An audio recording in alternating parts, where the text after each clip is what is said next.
Me pacho eya mami waba show yi so pen na we need ni put the same ye show yi waba so e na wasan ba e de na siye me pacho no kra me de asem beto manim se me be firim me pacho bia enani de di kan obi tie se be ya obeti ase yenti yemfrase munko kan kire braje fo me yemire police ni na bo me betu ewo Taifa Accra eye den baby according to no you say Saturday ana according to say woman bi se nkwala na be yi ne Bel-Cola eti woman ne kofa police no ana police na shoot me ba no enye bullet ba ko no shoot Bel-Cola no Bel-Cola drink Bel-Cola no bullet na wo shoot no to aso 3 times every koye promoted no na ahyase no na asem ne kodi Accra Central commander na no ho no mo friend Gariba omo toso mia brafe na mentehwe na kwala ne papa nso ma me hu ne ekọ enti ma me de beto mo ani mesa se me ni chigina fo bia afa me ba ye nso no me kosi ACP so e ma wono nso no kware oje me few so di manim e de me koye ekosi afia tenge according to woman penny I so CID penny eti yakoya no woman ne make kan sem bebre bi ba me kire ne se be ma no yen ya kan mamrempo be ma no kran kwale go on hwewom wanya me ho ade eti akwala ne kura no kwanya na me pe hu me ma na boy no e de kwala ne tetaye no e ma me ne beti ase ana o se e no kure sate saade a ene munko ye estimate mra eye busua no eti ampa nso ye koye estimate e ma me na aka se compensation bi e ka ho o de be ka ho ama yen eti ye koye estimate no ne de compensation ye den e ka ho koye e beto se ne akwala ne boni ku odi ye beto se ne omo ma me copy for ho paper obi amfa ama me enti akwala nda so she fridge akwala ne da so she fridge ni ma fridge e ko 2 years ni next year na akwala 2 years kura ni akwala me band does me first born na me nim say yenya man ya yetim mpo na yenya police for yenya ya tight me pa che uba mami nyako ene kai ye ma wo police headquarters ko si mpanifo no so me ko si wo mo so no nyabotre said ye be ya obi be hu senye sa adwuma no yaje ato ho ye to na mo bi koduru baabi na ye se wo hwa wo kun ene ma kwan mo ba uba ha na wo ko ye na de ne sensi me ko ya no se yakoye estimate akọ ye ebeto sene maintain estimate na mo ko ye no estimate e di besi abofra no na police ni sama fa eya afia tenge woman penny a afia tenge ya amo no kire me se atomic general de aba se police ni ya fa ne kokoto enkodi na asem abo trenya atomic general attorney atomic okay sorry yeah no you mo Oda. Yeah, na sending the issue de. One shall walk on a bontin sa tomena yasren. Oda in court. Yo. Enti am na ko. Natural say nipa prosini na wo bo akola ni tuo no. Se wono no wo wan. Me hu no beto senne. Me nim no.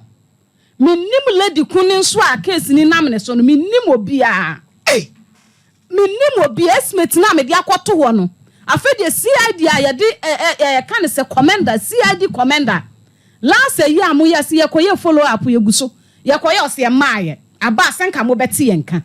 estimate na mu odu na estimate na omo mo famla no na ye de ho estimate ye de besi abofra no na sen na mo de koye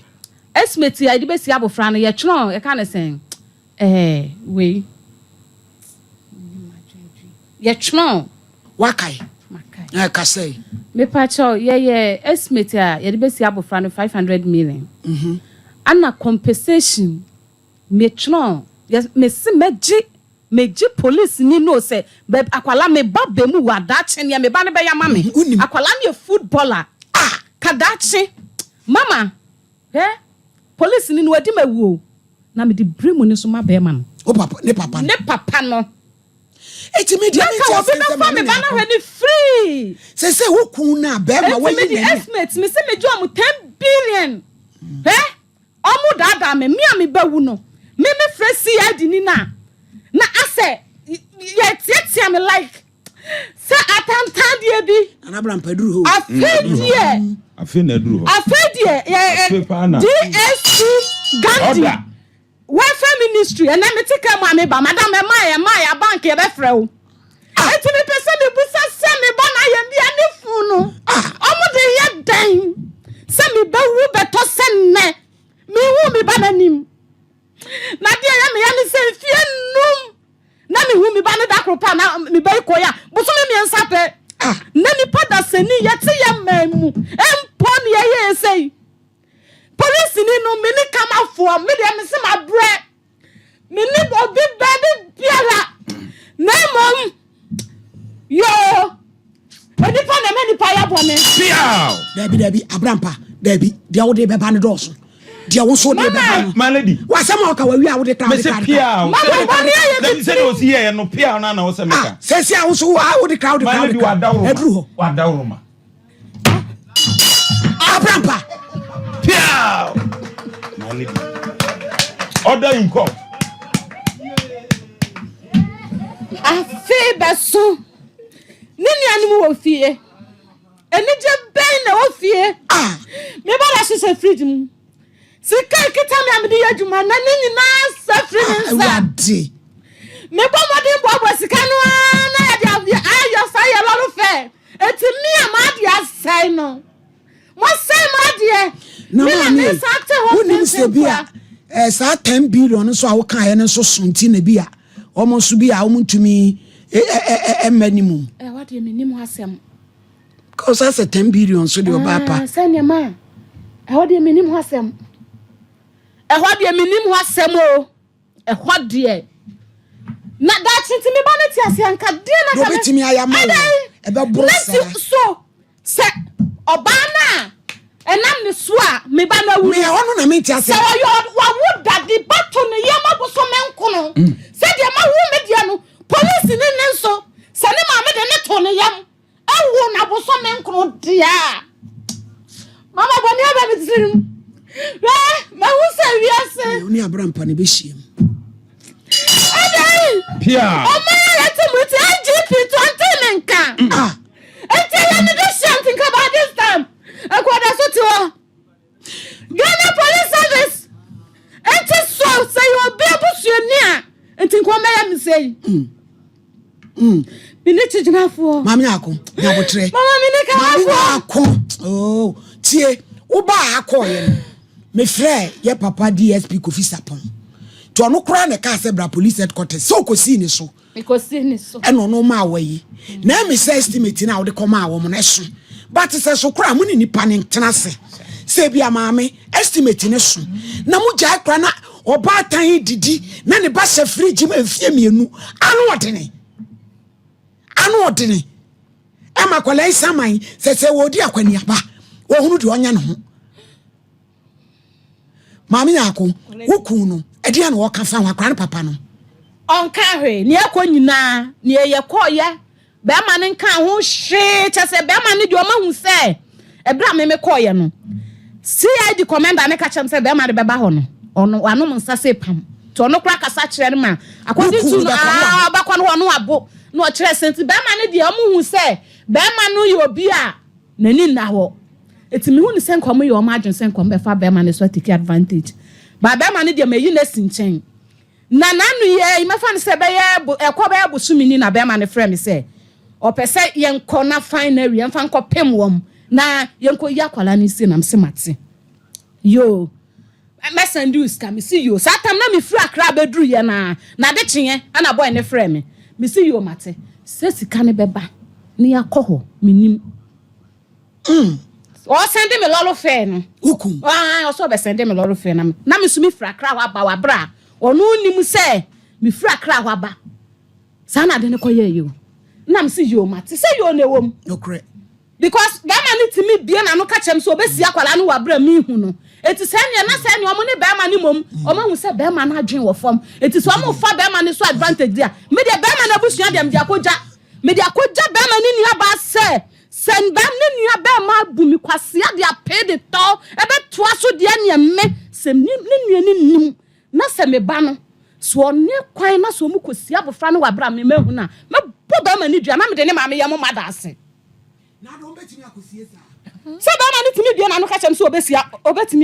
abofra no wonya we o se ba ma ni timi ka chem se mesia kwala no kwa wabra wo hu no maame nya akode me de fotu a metimi de ama wa ne se star estimate na wo de ama police for no san adwene hu biom na ne wo nkotra se me de wo nka wo se because akola ni ehye fridge mu no 2 years oba tan ye bedi bronya wo da wo be den wada mama me estimate ni ye de akọ si say kan se da me ko da me ko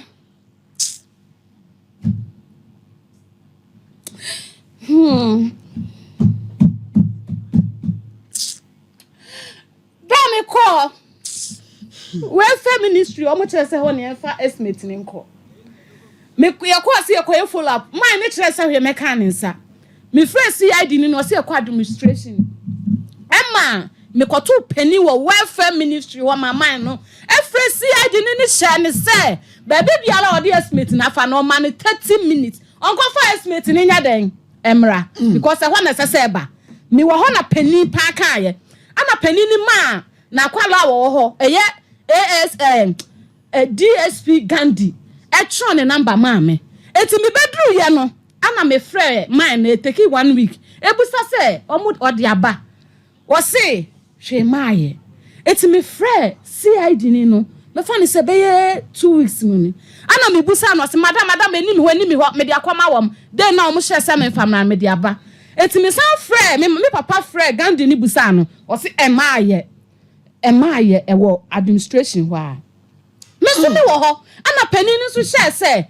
ofre CID ni say onkofa emra welfare ministry ho say administration wa na wo no why na minim na me kwakosi ni so ade ba kwa na da na makumi ba na fa de ye papa say to a PRO bibia mu ofre na de wo de odo eje yeso ene ye kasa no because that case we wie ye no enye mpo ne ye frɛ wo mu o ma na frɛ yen se mama me no mra tia me nwa say up to now asa ko etwintwan nti maame akode nyabotere ye sore ye besa afre ne ehu de be na akwa na o se fridge mu de atete be da me na ubede no wada bata akola yeti me ko ka kire obi se ade na wote no ye me yini fane nko obi so obi dai me ba no me oba be so me dai are titire na ode ma me aw ma nya hwe ma so ho de aw ma me ko bobra sa no obe ka kire wo na adan oba ko tena ba bi se police ni no na busuafo e wo ho mo nyanya ho ma yi mu dia na police ni no be si ne wa bo obi be 2 years ye hu ne da abusua no ni omo nyina ye ha is a jump problem too mere wanim kakra na de ebetimi aka kire wa ne se yes ye be san akofre wo mu na ye busa baby asem no akwakoduru na se so omusan na wo transia omo na wa transi bia sika na wo je no so na nso ni nyina mu no eso mu de wo transi na se kura ye yi ani kura te sa koda no oni abusuani bi ate sa adefun bi border so ade de no kwasem ni emu oya enka no kranche dan fon se dan fa agro emu oya papa enso mi de futu amede be ma wa ne se nyabotre na chia ne mu ese de chia kasa bebo nyina de na ntu anamo kwaku achime odan o town wo se ma bie mu pa ya mo hwe enkran so ugina mu a wo bu adwuma Ewurade nhyira safo nyina so ochina ye wa woda ai yedi kan kra ma happy birthday in advance onyame so enkoso ana wo nhyira papa emfa emaye yankwa homa ne so 0554931931 0548931931 na yanko yenim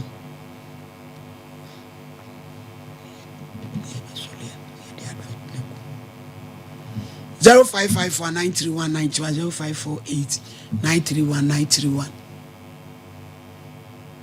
na yenhwe de atiefo no so ani abefo no beka